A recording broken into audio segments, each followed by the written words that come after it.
Ross Maceluch is an athletic therapist. He's worked with the Aquilum Express of the BCHL and now serves in that role with the 2025 Calder Cup champion Abbotsford Canucks.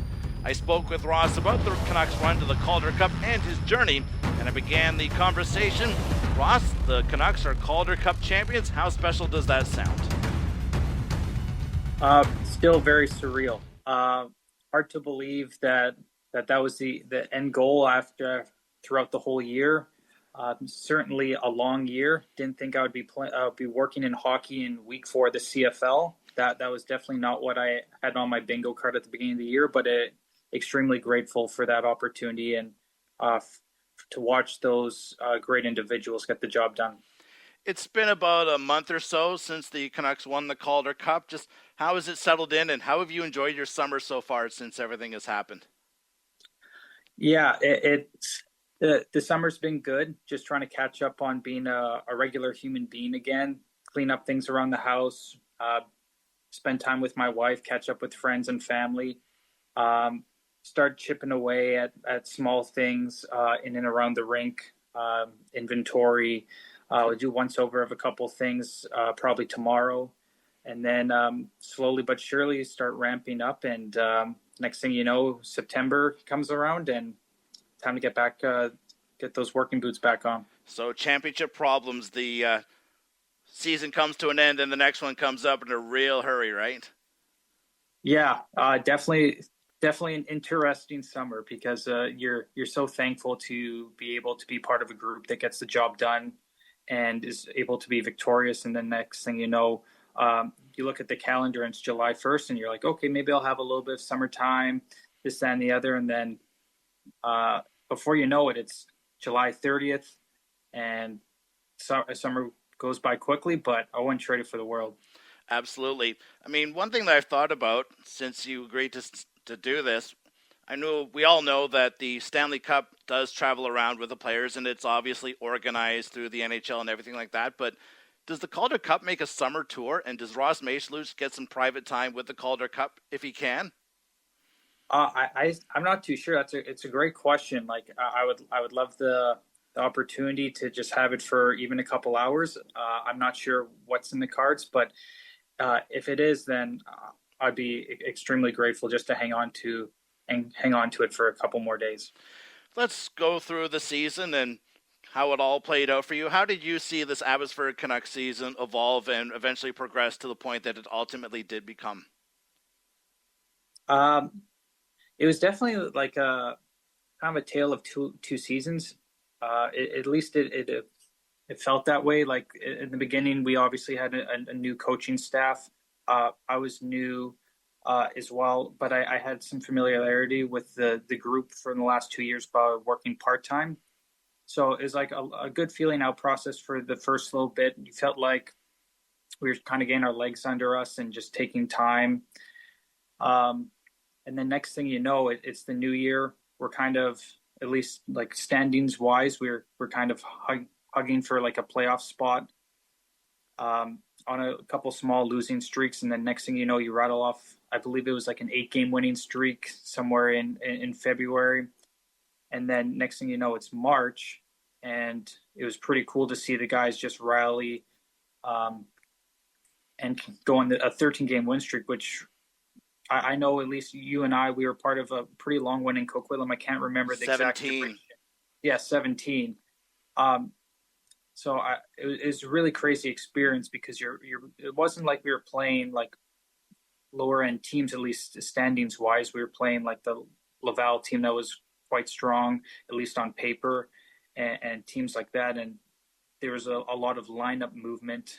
We had guys going up, especially towards the end of like the NHL regular season, and the guys were still able to like rally and win and perform at a very high level. So it was just awesome to be a part of it and see how the group gelled together throughout those like later parts of the regular season, which ultimately led to a very strong playoff run. Were there signs that you started to see when watching the team play that this team has something and it could really start to kick in if X, Y, and Z really start to come together? And if so, what was it? That's a good question. Like I I remember there were certain points in the beginning of the year. You're like, we had games where we were up, and we were up late, and then for one reason or another, things would not work out, and we wouldn't win.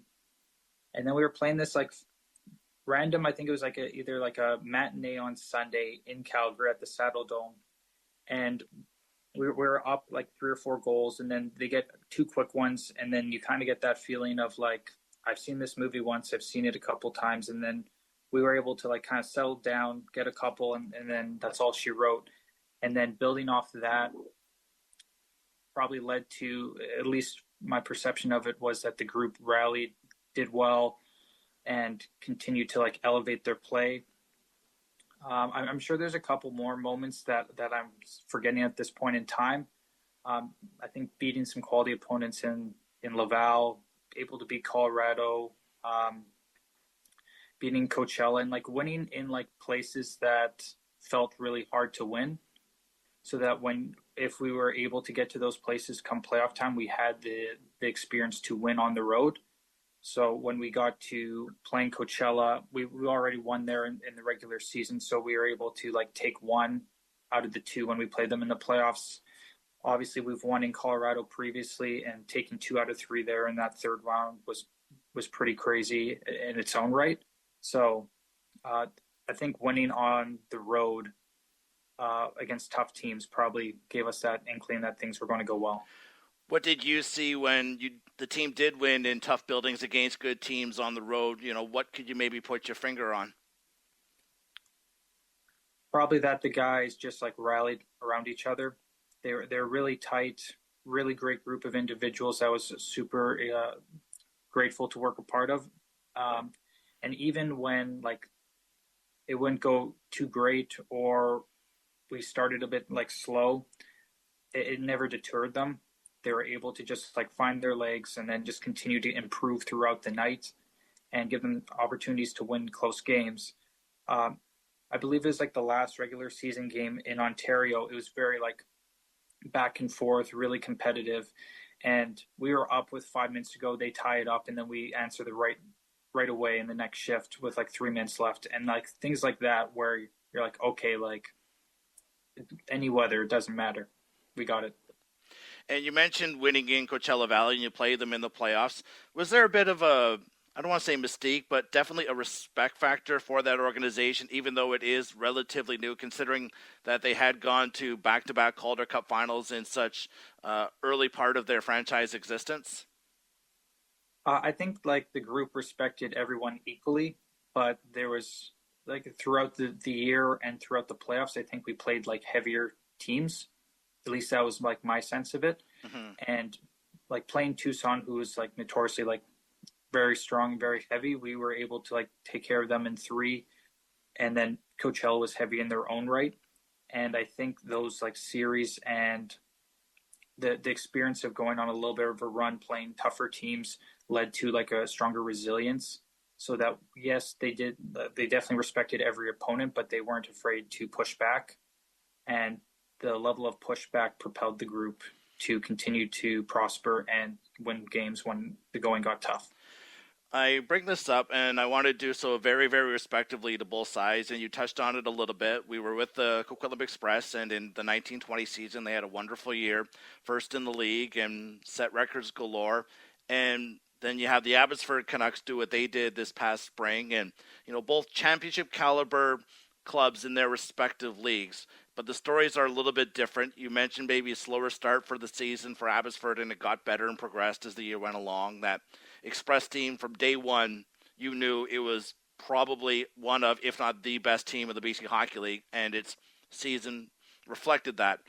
How would you compare and contrast those types of seasons where you have a team at one end having success from day one, and then another team having success gradually building as the year went along, with all due respect, like I said, respecting the teams and the leagues and the caliber of competition involved in both sides?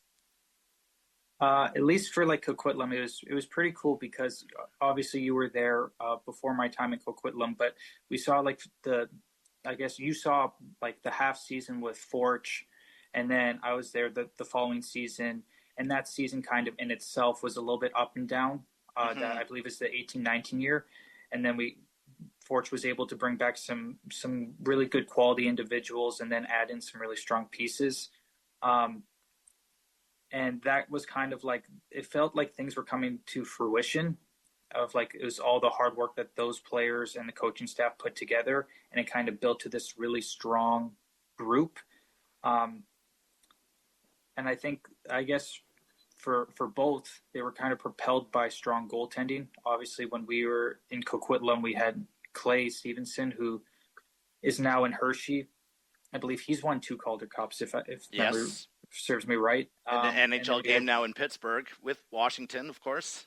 yeah, so that obviously helps when you're in the BCHL. And Jack Watson, I believe, was also in tandem with Joe Howe. So we Yep. had some really strong goaltending there. And I think when we looked at the lineup there was commitments galore. It was a pretty full page. So you kind of got the sense as we started rolling that this was like a really legit group with a little bit of everything, led by like Drew Cooper, Connor Grega, Josh Wildauer, had like really strong skill with like Massimo Rizzo, uh, Frenchie. Like we had like really, really a little bit of everything, and it was really cool to see that come all to fruition. It kind of felt like it was like that time, and then us obviously clinching the league in Penticton was something I'll probably never forget, especially like from like where we were and like where I was as a person in like my career, and being able to experience that, and just like white knuckling the last like 15 minutes of that game. It was pretty remarkable. With the Abbotsford streak, it was really cool to see where each like individual like was able to get to that level. Obviously, like the amount of games that you're playing you're playing more in a shorter period of time. You're playing like a higher level competition, and the players are obviously strong in their own right. Um, I think the interesting part about that 13 game win streak was the ways that they were able to win, Mm-hmm. and how it took all kinds and any weather. Just that was kind of part of the slogan, that like it didn't matter what the situation was, they were going to get it done. And it was a very resilient group, um, led by really strong coaching staff, great leadership group, and like tremendous human beings. So um, I hope that appropriately answers your question, but they were both incredible to witness, and very thankful to be a part of. I mean, you had arguably the best seat in the house to watch that whole thing. How hard of a grind is it, especially in the American Hockey League, considering how much players turn over from team to team, and how competitive the American Hockey League is? From your perspective and watching a playoff go through the way it did, how hard is it to watch a team grind through and ultimately win a Calder Cup championship? Yeah, it's something like I've never seen before. Like in our particular situation, we ended up with like that quote unquote play-in series. So it was 5 rounds. I know the first one's a best of 3. You have 2 best of 5s and 2 best of 7s, but this is all on top of 72 games. And then depending on like each individual circumstance, maybe they played more, maybe they played less. Um, so seeing the guys just like continue to like battle and push through, and being able to rally and be really resilient, because there were like times throughout each series where like maybe things go like left instead of right. Mm-hmm. Like the Tucson series, we win the first one, we lose the second one. Like that could be it for us if we don't win that game 3. Obviously, the guys took care of business. Coachella, we split in their barn, and then rallied off 2 at home, and on top of like already playing really well. I believe in game 4 it was a 1-0 shutout. Um, Colorado, we split at home, so then you're going and you have to win 2 out of 3 in a really tough building. Probably the loudest building that, other than the Abbey Center, that I've ever been in. Is pretty cool to see. But game 3 in Colorado, we win in overtime. Game 4, I can't remember the result, but I presume we lost. And then game 5, you feel like everyone's on top of you. Already shuts the door. We get 1, we get 2. Get 1, I believe, in the second, and then they had this thing in Colorado. It was like the 1 minute of madness beginning the third. So everyone's got these cowbells, or like everyone's on top of you, they're screaming, and then we get a goal during that, and the whole barn goes silent.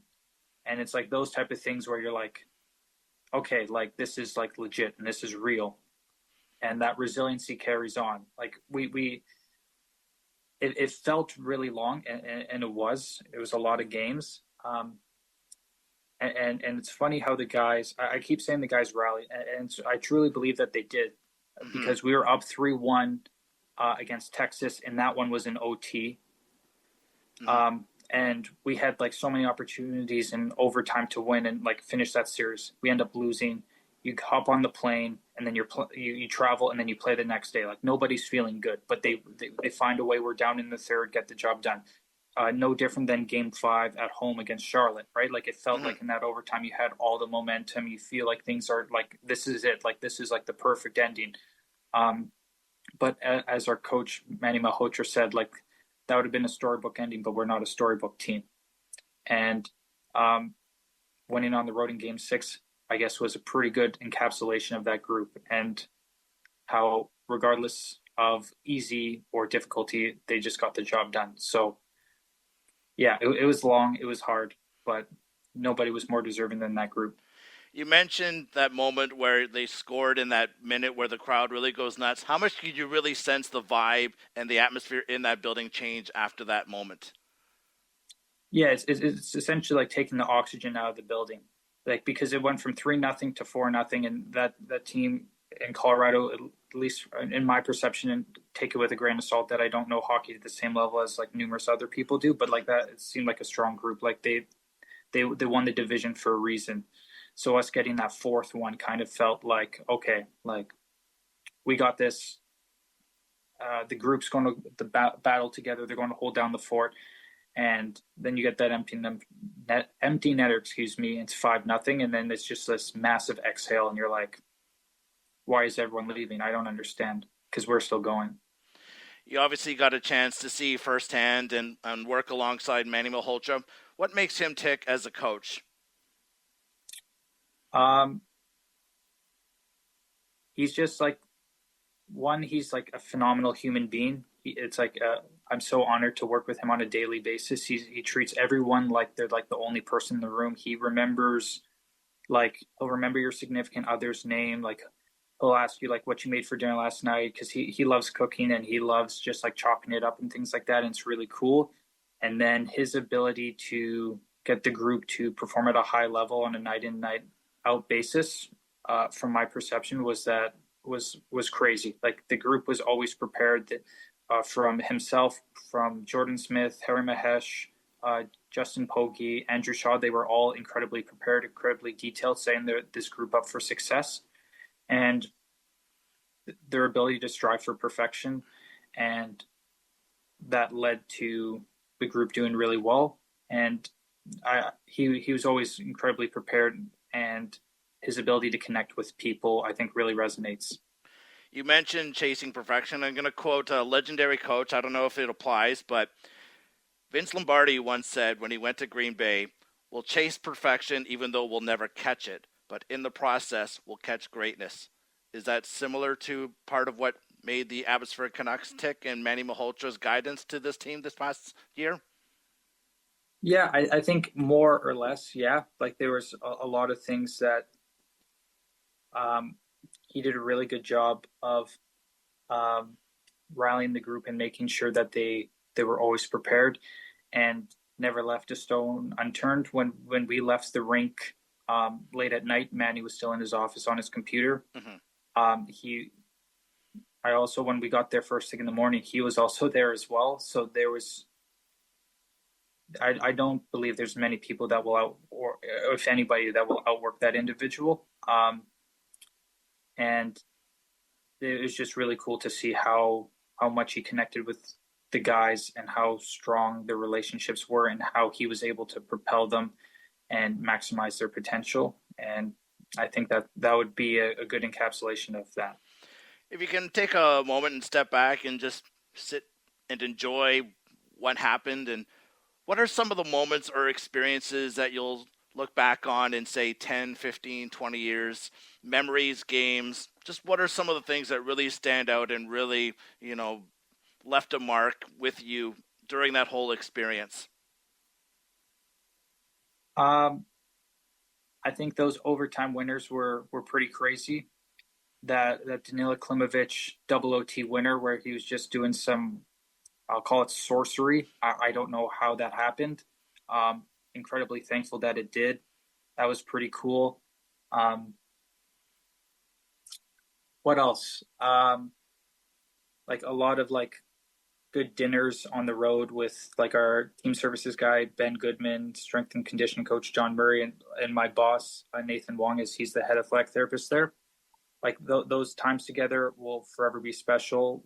Um, and then I think one that I remember, or two things that I remember a lot of is like when we won, just based on how the arena is situated, it was very tight. So I would be like on the far side, closer to our dressing room. I wouldn't be physically on the bench. Yeah. So when they win, the coaches hug, the players jump on the ice, and then myself and like the scratches and our support staff, like John Murray, Tina Minhas, Shingo Sasaki, like we all ran out.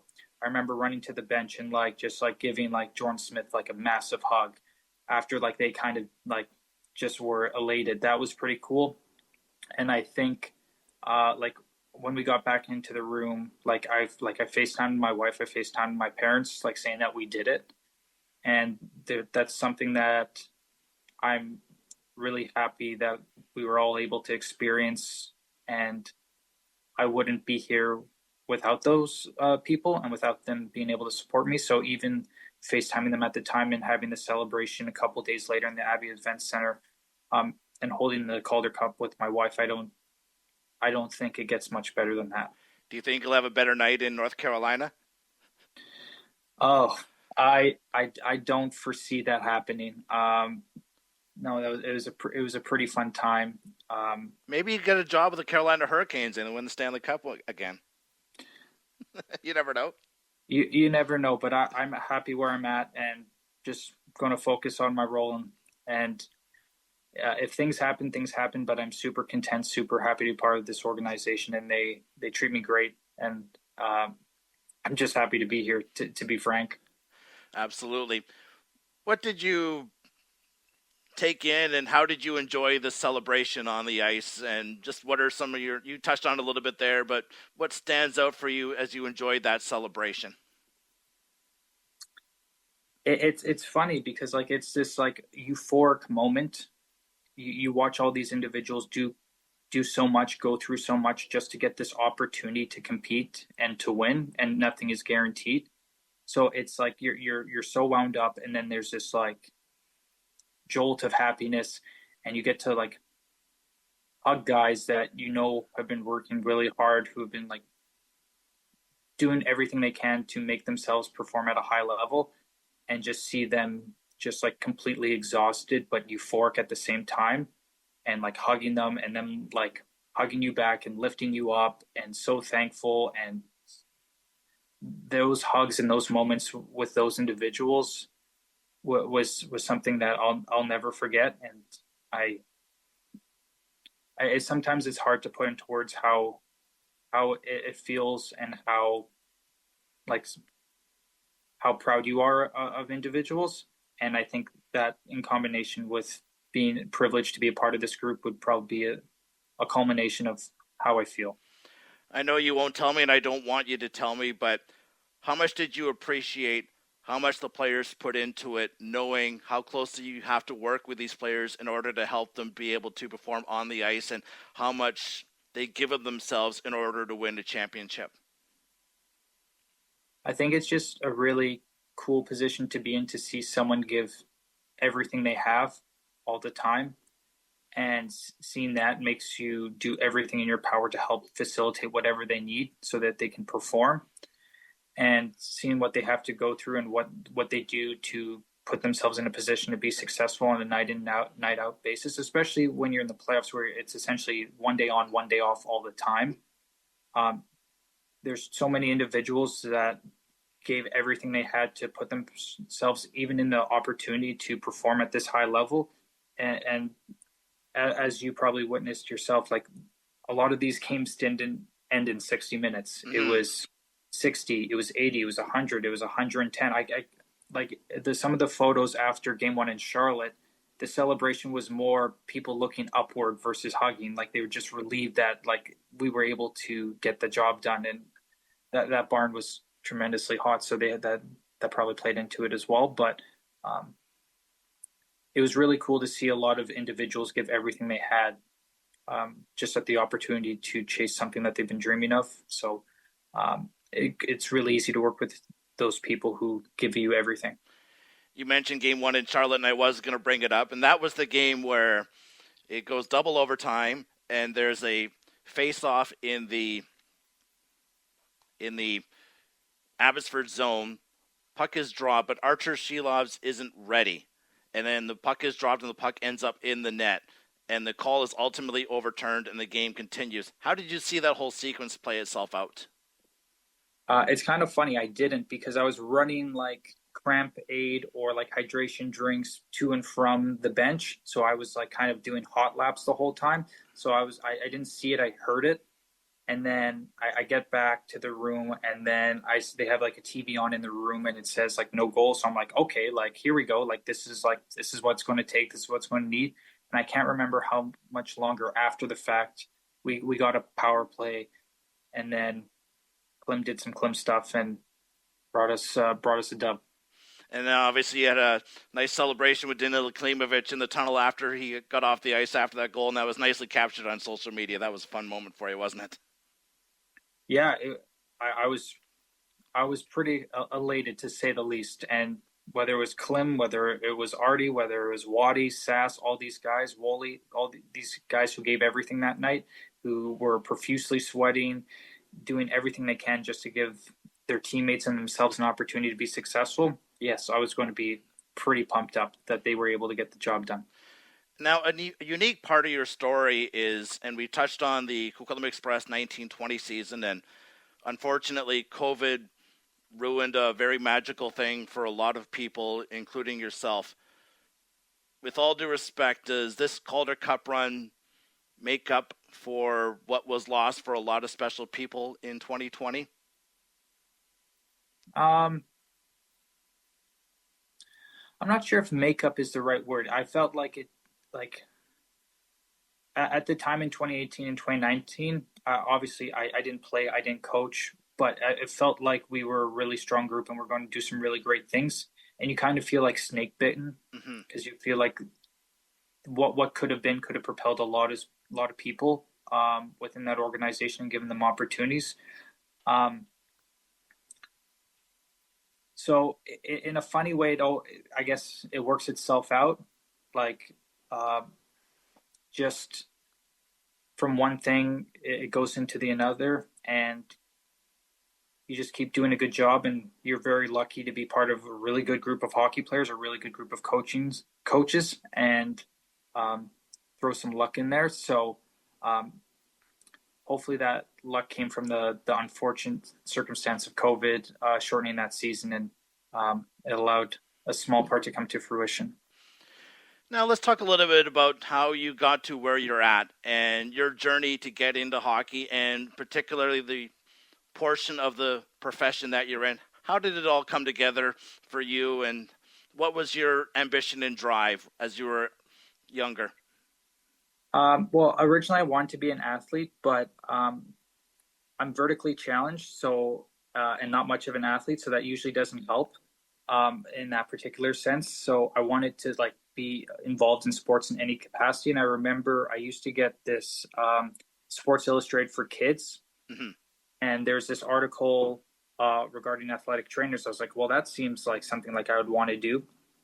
And then I found some schooling in Victoria, Camosun College, which was one of the only place in BC that allowed for you to be certified as an athletic therapist after you went through schooling, and coupled with playing hockey all my life and then playing rugby in high school, they offered some really cool placement opportunities. I worked in junior B with the Victoria Cougars and was fortunate enough to have a really positive experience with them.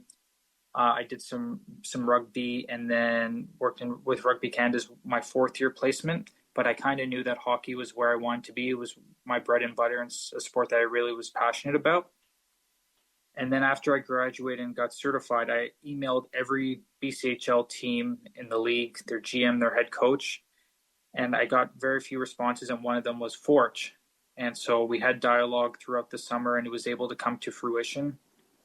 And had 2 really good years there, met yourself, met a lot of really good people, and that helped me kind of get a taste of what junior hockey and the demands and things like that.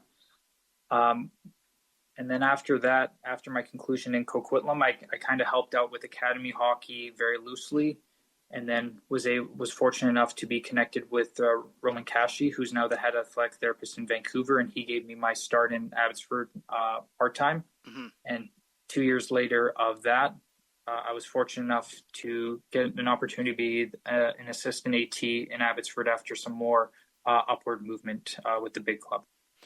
And how much do you enjoy the day-to-day work that you do, and how much does it really bring out your passion?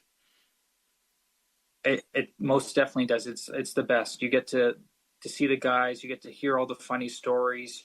You get to be there from day one of the year, through all the trials and tribulations, all the ups, all the downs, and you get to be there with all the fun parts, all the days where it feels hard, but a hard day in hockey is pretty good day in comparison to work outside of it.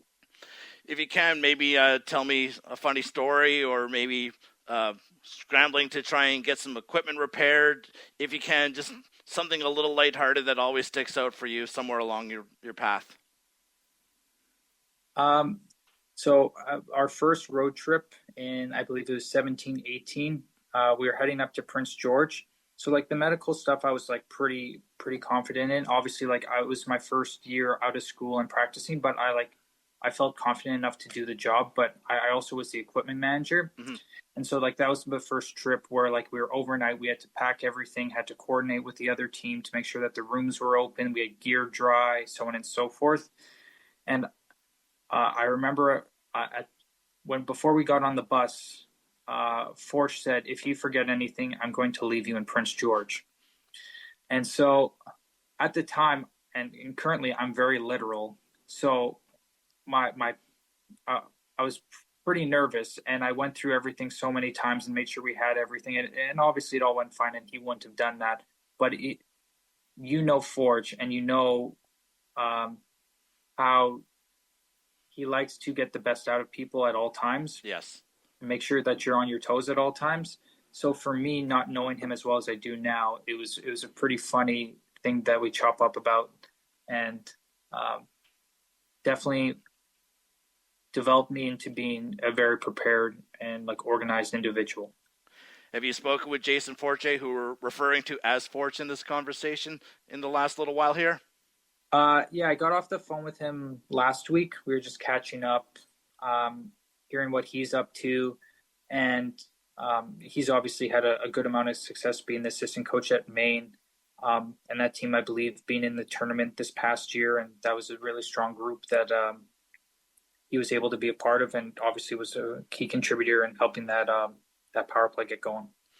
Well, Ross, I really, really appreciate this, and I know there's a lot more stories you can tell, but they'll stay where they need to stay. Thank you for the time, and hope you're really enjoying this experience, and all the best going forward next year as the Canucks look for a repeat. Appreciate it, Eddie. Thank you for taking the time. That's Ross Maceluch, athletic therapist for the 2025 Calder Cup champion Abbotsford Canucks. Thank you for tuning in and listening to this interview. Please check out other interviews on the channel. If you want more content, please like and subscribe. I'm Eddie Gregory.